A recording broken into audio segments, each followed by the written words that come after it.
नमस्कार, मैं हूं शम्स ताहिर खान और आप देख रहे हैं वारदात। आज वारदात दो हिस्सों में और अफसोस की बात यह है कि दोनों ही वारदात बेहद अफसोसनाक है। हरियाणा के एक सिंगर की खुदकुशी की कोशिश के पीछे की एक कहानी है तो दूसरी 5 लोगों की जल समाधि की।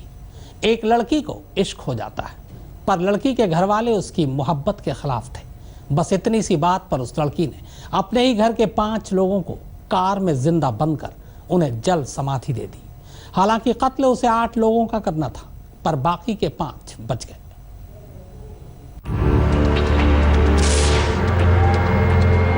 प्यार के लिए किया? हाँ, पानी में दवाई डाल के तो वो गाड़ी को नहर में कुदा दिया। 5 लोगों को मारा। ये वो लड़की है जिसने अपने हाथों से 5 खून किए हैं।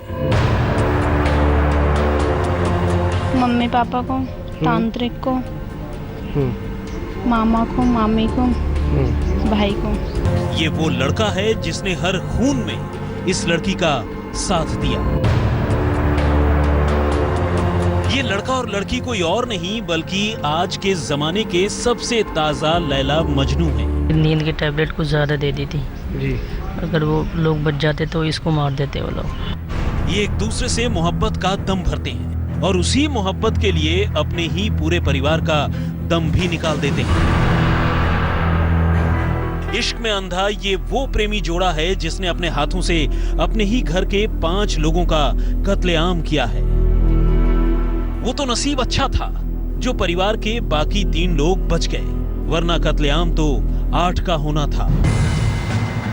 ग्रेटर नोएडा से लेकर बदायूं और बदायूं से लेकर बुलंदशहर तक आशिकी की आंच में झुलसे रिश्तों की ये एक ऐसी कहानी है जिसका हर खूनी है।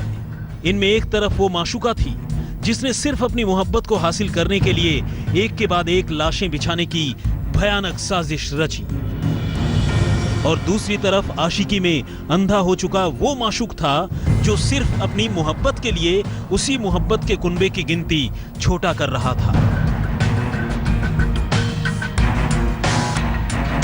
लेकिन एक बेटी के हाथों अपने ही माँ बाप और मामी समेत कुल 5 लोगों के कत्ल की इस कहानी को समझने के लिए थोड़ा पीछे चलना जरूरी है। दिल्ली के नजदीक ग्रेटर नोएडा के गांव नवादा में राजे अपने परिवार के साथ रहते थे और इस कहानी की सबसे अहम और सबसे जालिम किरदार प्रीति भी इसी परिवार की एक बेटी थी। प्रीति अपने ही गांव में रहने वाले मुगीश नाम के एक शादीशुदा शख्स से प्यार करती थी जो इत्तेफाक से दूसरे मजहब से ताल्लुक रखता है। पहले तो दोनों का रिश्ता चोरी छिपे चलता रहा, लेकिन जल्द ही इस प्यार और रिश्ते की बात प्रीति के घर वालों को पता चल गई और इसके बाद फिर वही हुआ जो अमूमन ऐसे मामलों में हुआ करता है। प्रीति के घर वालों ने उस पर पाबंदियों की शुरुआत कर दी और उसका घर से निकलना भी बंद कर दिया। लेकिन अपने आशिक से मिलने के लिए प्रीति ने एक नया तरीका इजाद किया। यह तरीका बिल्कुल नए किस्म का था। अब प्रीति रह रह कर खुद पर भूत प्रेत का साया होने का नाटक करने लगी। इधर प्रीति ने ड्रामे की शुरुआत की और उधर घर वाले बेटी की परेशानी दूर करने के लिए तांत्रिकों के चक्कर लगाने लगे।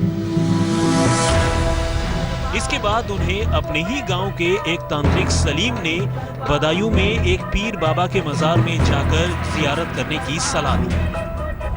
घर वालों ने वो सलाह मानी और कई बार बदायूं में पीर बाबा की मजार पर गए, लेकिन हर बार प्रीति मजार में पहुंचकर अपने घर वालों को नींद की दवा दे देती और फिर वहीं चुपके से उसका अपने आशिक मुगीश से मिलना जुलना भी हो जाता। ये सिलसिला काफी दिनों तक चला, लेकिन इसके बाद आशिक और माशूक की इस खूनखार जोड़ी ने जो किया उसके बारे में तो कोई सोच भी नहीं सकता था, क्योंकि ये साजिश थी एक साथ 8 लोगों के कत्ल की।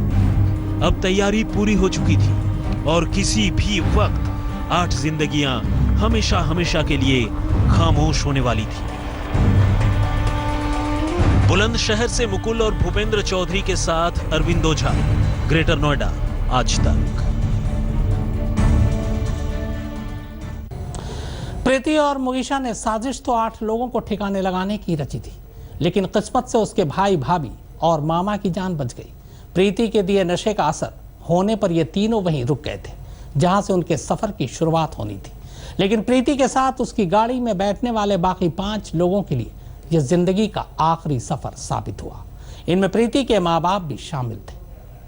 ये है फैजानी दरबार, छोटे बड़े सरकार, ये है फैजानी दरबार। ये है बदायूं के पीर बाबा यानी बड़े सरकार छोटे सरकार की मजार। छोटे बड़े सरकार, ये है फैजानी दरबार। कहते हैं ये वो जगह है जहां एक बार सजदा करने से दुनिया भर की परेशानियां दूर हो जाती हैं, खुशियों के 20 रास्ते खुल जाते हैं। लेकिन इसी मजार में जियारत करते करते एक बेटी ने अपने आशिक के साथ मिलकर अपने माँ बाप समेत पूरे कुनबे के खात्मे की ही साजिश रची और इसका अंजाम जिसने भी देखा हैरान हो गया।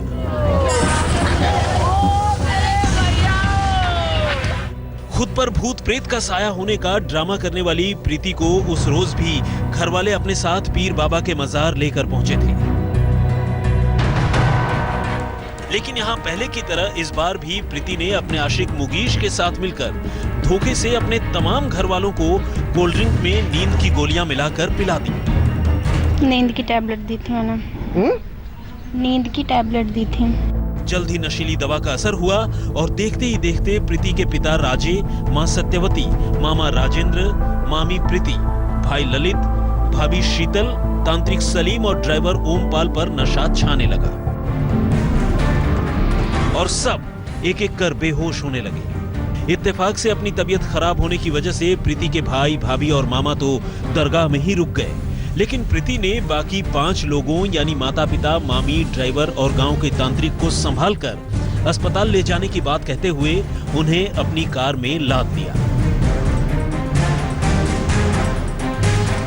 तब तक प्रीति का आशिक मुगीश भी वहां आ पहुंचा था और अब प्रीति के माँ बाप और मामी समेत 5 लोग उनके कब्जे में आ चुके थे। इसके बाद तो फिर आधी रात के सन्नाटे में दोनों गाड़ी में 5 लोगों को लेकर बुलंदशहर के गंग नहर पहुंचे और फिर वहां गाड़ी को नहर के किनारे लगाकर उसे पीछे से धक्का दे दिया और इस तरह 5 लोगों को जीते जी जल समाधि दे दी।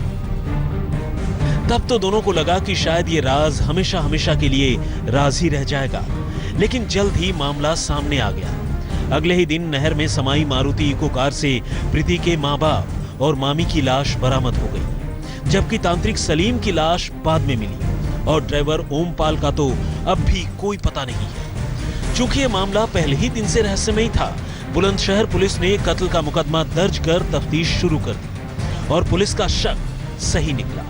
घटना करने के बाद मेरठ में एक होटल में छुपे हुए थे काफ़ी दिनों से। उसके बाद ये इलाहाबाद गए थे हाई कोर्ट में शादी करने के लिए और वहाँ से वापस आते हुए जब ये संगम से बुलंदशहर में उतरे हैं तो वहाँ से पुलिस द्वारा इनको गिरफ्तार किया। अपने इश्क को अंजाम यानी शादी तक पहुँचाने के लिए प्रीति और मुगीश ने जो साजिश रची उसे सुनकर नोएडा पुलिस के भी होश उड़ गए। प्रीति ने अपने प्रेमी मुगीश के साथ मिलकर अपने ही परिवार के 5 लोगों को पहले नशीला पदार्थ खिलाया, फिर उनकी बॉडी गंग नहर में डालकर उन्हें मौत के घाट उतार दिया। पुलिस ने दोनों को गिरफ्तार कर लिया है और फिलहाल उन दोनों से पूछताछ की जा रही है।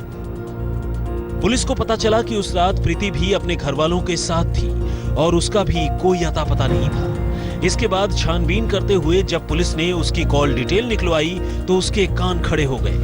प्रीति अपने मोबाइल फोन से लगातार एक शख्स से बात कर रही थी और यह शख्स कोई और नहीं बल्कि उसका आशिक मुगीश था। इत्तेफाक से परिवार के 3 लोग मारे गए, लेकिन उसी गाड़ी में बैठी प्रीति का फोन तब भी चालू था। फिर जल्द ही पुलिस ने जाल बिछाया और जैसे ही प्रीति अपने आशिक मुगीश के साथ इलाहाबाद से बुलंदशहर पहुंची, पुलिस ने उन्हें धर दबोचा। दोनों परिवार के खात्मे के बाद कोर्ट मैरिज करने के इरादे से इलाहाबाद में थे और यहीं से पुलिस की रडार में आ चुके थे। बुलंदशहर से मुकुल और भूपेंद्र चौधरी के साथ अरविंद ओझा, ग्रेटर नोएडा, आज तक। फिलहाल एक ब्रेक, लेकिन ब्रेक के बाद बदनामी के आगे हारी एक लोक गायिका की कहानी। आप देखते रहिए वारदात। और अब बात एक सिंगर के खुदकुशी की कोशिश की। कल तक अपनी रागनी से हर एक को दीवाना बना देने वाली हरियाणा की लोक गायिका सपना चौधरी ने अचानक मरने का फैसला कर लिया, वो भी जहर खाकर। जहर खाने से पहले उसने बाकायदा सुसाइड नोट भी लिखा और उसी सुसाइड नोट की एक कॉपी हरियाणा के मुख्यमंत्री को डाक से भी भेजा। दरअसल सपना सोशल मीडिया पर हो रही बदनामी को बर्दाश्त नहीं कर पा रही थी।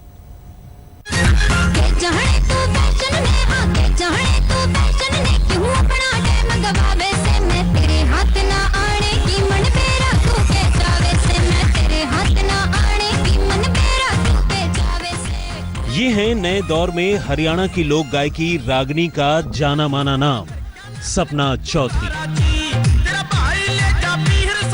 अपनी आवाज और अदाओं से हजारों दिलों पर राज करने वाली सपना चौधरी।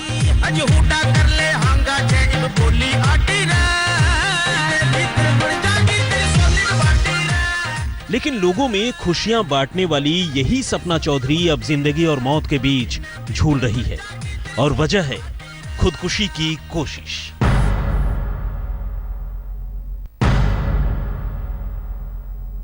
जहर खाने के बाद सपना अस्पताल में भर्ती है और आईसीयू में अपनी जिंदगी की जंग लड़ रही है।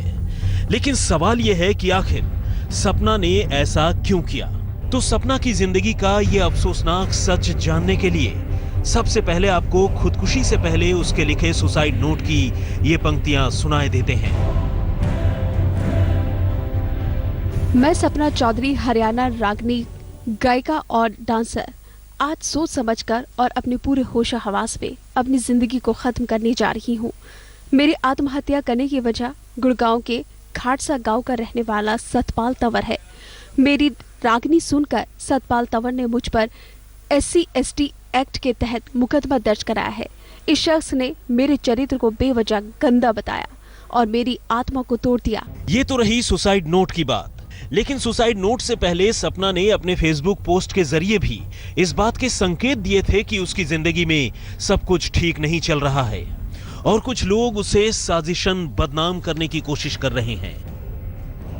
दरअसल दिल्ली के नजफगढ़ की रहने वाली सपना पर गुड़गांव के एक शख्स सतपाल तंवर ने SC/ST एक्ट के तहत मुकदमा दर्ज करवाया था और इस मुकदमे की बुनियाद तब पड़ी जब सपना पिछले फरवरी महीने में गुड़गांव में एक कार्यक्रम के दौरान रागिनी गाने पहुंची थी। दरअसल उस रोज सपना ने जो रागिनी गाई उसमें लोकगीत की परंपराओं के मुताबिक तमाम जात बिरादरी की लोगों के लिए अलग अलग तरीके से टिप्पणियां की गई थी। लेकिन ये टिप्पणी गुड़गांव के सतपाल तंवर नाम के एक शख्स को कुछ इतनी नागवार गुजरी कि उसने सपना के खिलाफ थाने में रिपोर्ट लिखवा दी और बस यहीं से सपना के मुसीबतों के सिलसिले की शुरुआत हो गई।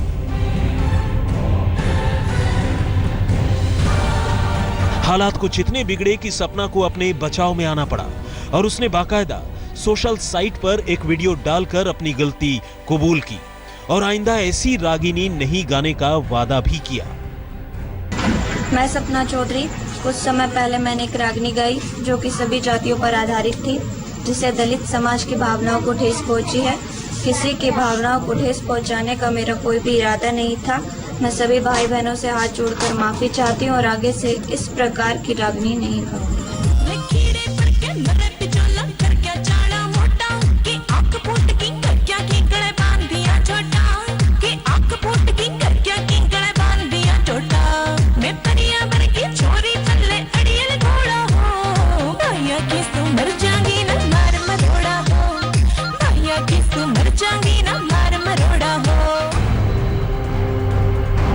कायदे से इस माफी के साथ विवाद थम जाना चाहिए था, लेकिन हुआ इसका उल्टा। विवाद थमने की बजाय और बढ़ गया और अब सोशल साइट पर भी सपना के खिलाफ अभद्र टिप्पणियों की शुरुआत हो गई। ओपी शुक्ल और अनिल बाल्यान के साथ अनुज मिश्र, दिल्ली, आज तक। सोशल साइट कैसे बना एक सिंगर की बदनामी का जरिया, पूरी कहानी बस इस छोटे से ब्रेक के बाद। सपना की गाई एक रागनी में की गई जाति सूचक टिप्पणी के खिलाफ कुछ महीने पहले पुलिस में एक रिपोर्ट लिखवाई गई थी। इसके बाद सपना ने माफी भी मांग ली, लेकिन फिर भी सपना के खिलाफ सोशल साइट पर अभियान की शुरुआत कर दी गई। हद तो तब हो गई जब लोगों ने सीधे सपना के चरित्र पर ही उंगली उठाना शुरू कर दिया।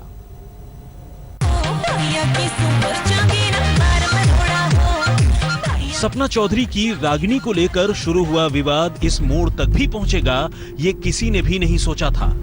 लेकिन हाल के दिनों में सोशल मीडिया पर सपना को लेकर जिस तरह की टीका टिप्पणियों के सिलसिले की शुरुआत हुई, उसके बाद सपना के लिए लोगों का सामना करना मुश्किल होने लगा था।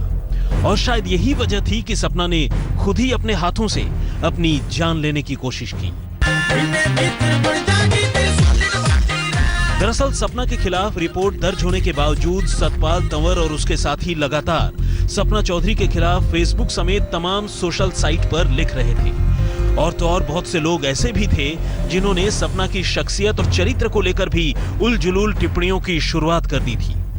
इससे खुद सपना बेहद आहत थी और उन्होंने फेसबुक पर अपनी इस तकलीफ का इजहार भी किया था।